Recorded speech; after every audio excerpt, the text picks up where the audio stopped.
Test ಅಂತ ಹೇಳ್ತೀವಿ. ಹೌದಾ? ನೆಕ್ಸ್ಟ್ ಏನದ ನೋಡ್ರಿ, ಲಾ ಆಫ್ ಮಾಸ್ ಆ್ಯಕ್ಷನ್ ಅದ ನೋಡ್ರಿ.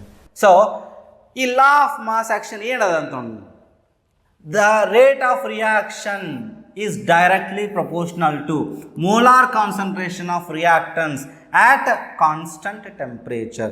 If you keep temperature constant, ಈ ರೇಟ್ ಏನದಲ್ಲ, rate of reaction mass law ಪ್ರಕಾರ it is directly proportional to, ಈಗ ಫಾರ್ ಎಕ್ಸಾಂಪಲ್ ರೇಟ್ ಯಾವುದೊಂದು example reaction A+B giving C, ಇದೊಂದು ರಿಯಾಕ್ಷನ್ ತೊಗೊಂಡಿನ ಅಂತ ತಿಳ್ಕೊಳ್ಳೋದು. ಹೌದಾ? ಇದರೊಳಗೆ ರಿಯಾಕ್ಟನ್ಸ್ ಅದಾವೆ. ಈಗ ಒಂದು ಕೆಲಸ ಒಂದು ವಿಚಾರ ಮಾಡೋಣ, ಇದ್ರ ಕೋಎಫಿಷಿಯಂಟ್ ಏನದಲ್ಲ ಎಕ್ಸ್ ಅಥವಾ ಎಕ್ಸ್ ಅದ ಅಂತ ತಿಳ್ಕೊಂಡು, ಇದ್ರ ಕೋಎಫಿಷಿಯಂಟ್ ವಾಯ್ ಅದ ಅಂತ ತಿಳ್ಕೊಳ್ಳೋದು. ಹೌದಾ?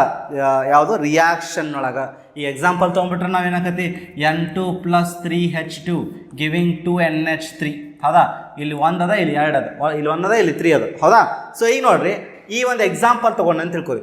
ಈಗ A+B ಗಿವಿಂಗ್ C ತೊಗೊಂಡು ಅಂತ ತಿಳ್ಕೊರಿ. ಅದರೊಳಗೆ ರೇಟ್ ಆಫ್ ರಿಯಾಕ್ಷನ್ ಏನಾಗತ್ತೆ, proportional to A to the power M B to the power N ಆಗ್ತದೆ. Proportional to A to the power M B to the power N ಆಕತಿ. ಇಲ್ಲಿ ನೋಡ್ರಿ, ರಿಯಾಕ್ಷನ್ ಒಳಗೆ ಏನು ನಂಬರ್ಸ್ ಅದಾವಲ್ಲ, ಅದ್ರ ಕೋಎಫಿಷಿಯಂಟ್ಸ್ ಅದಾವಲ್ಲ. ಈಗ ಎಕ್ಸಾಂಪಲ್ ತೊಗೊಂಡ್ರೆ ನೈಟ್ರೋಜನ್ ಒಳಗೆ ಇಲ್ಲಿ 1 ಐತಿ, ಹೈಡ್ರೋಜನ್ 3 ಐತಿ. ಹೌದಾ? ಈ ನಂಬರ್ಸ್ ಇಲ್ಲಿ ಇರಬೇಕಂತ ಕಂಪಲ್ಷನ್ ಇಲ್ಲ. ಇದ ನಂಬರ್ಸ್ ಇಲ್ಲಿ ಇರ್ಬೇಕಂತ ಕಂಪಲ್ಷನ್ ಇಲ್ಲ. ಅಂದ್ರೆ M may be equal to X, may not be equal to X. M ಮತ್ತು ಎಕ್ಸ್ ಈಕ್ವಲ್ ಇರ್ಬೋದು, ಇಲ್ಲ. ಎನ್ ಮತ್ತು ವೈ ಈಕ್ವಲ್ ಇರ್ಬೋದು, ಇಲ್ಲ. ಅದು ಡಿಪೆಂಡ್ ಇಲ್ಲ. So M value N value ಹಂಗಾರೆ ರಿಯಾಕ್ಷನ್ ನೋಡಿದ ತಕ್ಷಣ ಹಾಕತ್ತನು. ಈಗ ಫಾರ್ ಎಕ್ಸಾಂಪಲ್ ಈ ರಿಯಾಕ್ಷನ್ ನೋಡಿದ ತಕ್ಷಣ ಇಲ್ಲಿ ಪವರ್, ಇದು ರೇಟ್ ಆಫ್ ರಿಯಾಕ್ಷನ್, ನಾವು ರೇಟ್ ಆಫ್ ರಿಯಾಕ್ಷನ್ ರೇಟ್ ಅಂತ ಬರೋಬಿಡ್ತೀನಿ ಕೇಳಿ. ರೇಟ್ ಆಫ್ ರಿಯಾಕ್ಷನ್ ನಾನು ಹಿಂಗೆ ಬರಿಬೋದು, N2⁻1 H2⁻3. ಇದನ್ನು ನೋಡಿದ ತಕ್ಷಣ ಹಾಕತ್ತನು ಇಲ್ಲ. ಇದು ಕೆಮಿಕಲ್ ರಿಯಾಕ್ಷನ್ಸ್ ಒಳಗೆ ನೋಡಿದ ತಕ್ಷಣ ಈ ಪವರ್ಸನ್ನು ಬರಂಗಿಲ್ಲ. ಓಕೆ? ಸೊ ಯಾಕಂದ್ರೆ ನಾನು ಹೇಳ್ತೀನಂತ, ಇಲ್ಲಿರೋ ವ್ಯಾಲ್ಯೂಸ್ ಇಲ್ಲಿ ಇರ್ಬೇಕಂತ ಕಂಪಲ್ಷನ್ ಇಲ್ಲ. ನಿಮಗೆ ಅವ್ರು ಎಕ್ಸಾಮ್ ಒಳಗೆ ಇಕ್ವೇಷನ್ ಕೊಟ್ಟು ರೇಟ್ ಲಾ ಅಂತ ಬರ್ತೈತೆ. ನೆಕ್ಸ್ಟ್ ಹೌದಾ, ರೇಟ್ ಲಾ ಬರಿ ಅಂತ ಹೇಳಿದ್ರೆ ಡೈರೆಕ್ಟ್ ಅವ್ರು ಯಾವುದ್ರ ಬಗ್ಗೆನೂ ಮಾತಾಡಿಲ್ಲ ಅಂದ್ರೆ ಈಕ್ವಲ್ ಇರ್ತಾವೆ ಅಂತ ಅರ್ಥ. ಅಂದ್ರೆ ಇಲ್ಲಿರೋದು ಈಕ್ವಲ್, ಇಲ್ಲಿ ಇರಬಹುದು, ಇರ್ಲಿಕ್ಕಿಲ್ಲ ಅಂತ ಹೇಳ್ತೀನಿ ನಾನು. ಹೌದಾ? ಕಂಪಲ್ಷನ್ ಇಲ್ಲ, ಇಲ್ಲಿರ್ಬೇಕಾಗಿದ್ದ ಇಲ್ಲಿರ್ಬೇಕಂತಂದು. ಓಕೆ? ಯಾಕೆ ಅದು ನೋಡೋಣಂತ. ಓಕೆ? ನೆಕ್ಸ್ಟ್, ಸೊ ಇಲ್ಲಿರೋ ವ್ಯಾಲ್ಯೂಸ್ ಇಲ್ಲಿ ಇರ್ಬೋದು, ಇರ್ಲಿಕ್ಕಿಲ್ಲ, ಬಟ್ ಇಲ್ಲಿ ಡಿಫ್ರೆಂಟ್ ಅದಾವ ಅಂತ ತಿಳ್ಕೊರಿ. ಈಗ ಆಸ್ ಆಫ್ ನಾವು ಈ ಪ್ರಪೋರ್ಷನಾಲಿಟಿ ಸಿಂಬಾಲ್ ತೆಗೆದು ಈಕ್ವಲ್ ಹಾಕಿದ್ರೆ ಏನಾಗತ್ತೆ, ಒಂದು ಕಾನ್ಸ್ಟಂಟ್ ಬರ್ತೈತಿ. ಆ ಕಾನ್ಸ್ಟಂಟ್ ಏನು ತಗೊಳತ್ತೀವಿ ನಾವಿಲ್ಲಿ, ಕೆ ಅಂತ ತಗೊಳತ್ತೀವಿ. ಹೌದಾ? ಆ ಕಾನ್ಸ್ಟಂಟ್ ಏನದಲ್ಲ ಕೆ, ಅದಕ್ಕೆ ಏನು ಹೇಳ್ತೀವಿ ಆ ಕೆಗೆ, we call that K as what, rate constant.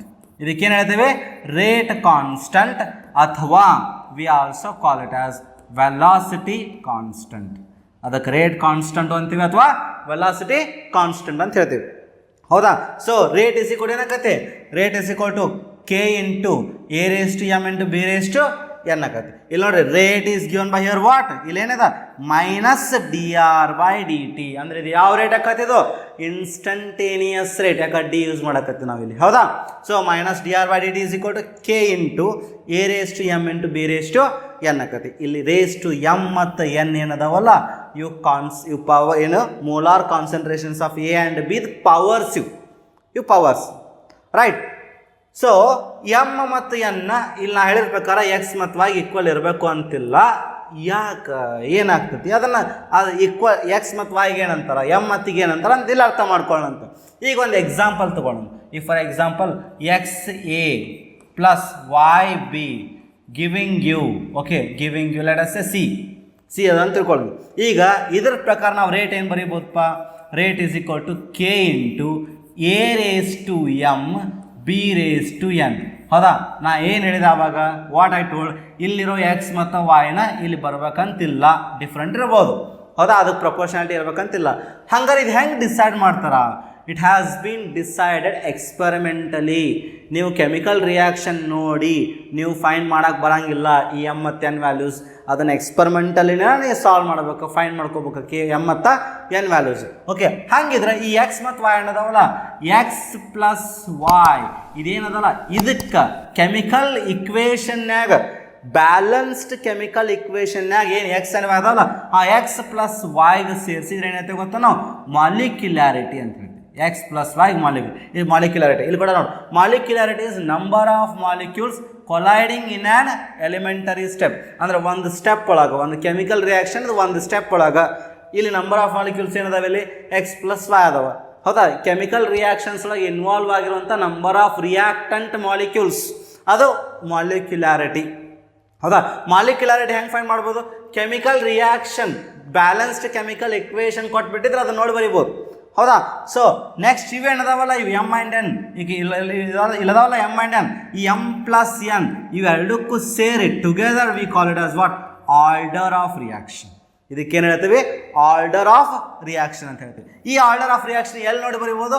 ಇಲ್ಲಿ ನೋಡಿ ಬರಿಬೋದು. ಇದಕ್ಕೇನು ಹೇಳ್ತಾರ? ಈ ಇಕ್ವೇಷನಿಗೆ we call it as rate law ಅಥವಾ we also call it as rate equation. Okay, so rate equation ಅಥವಾ ರೇಟ್ ಲಾ ನೋಡಿ ಏನು ಬರಿಬೋದು?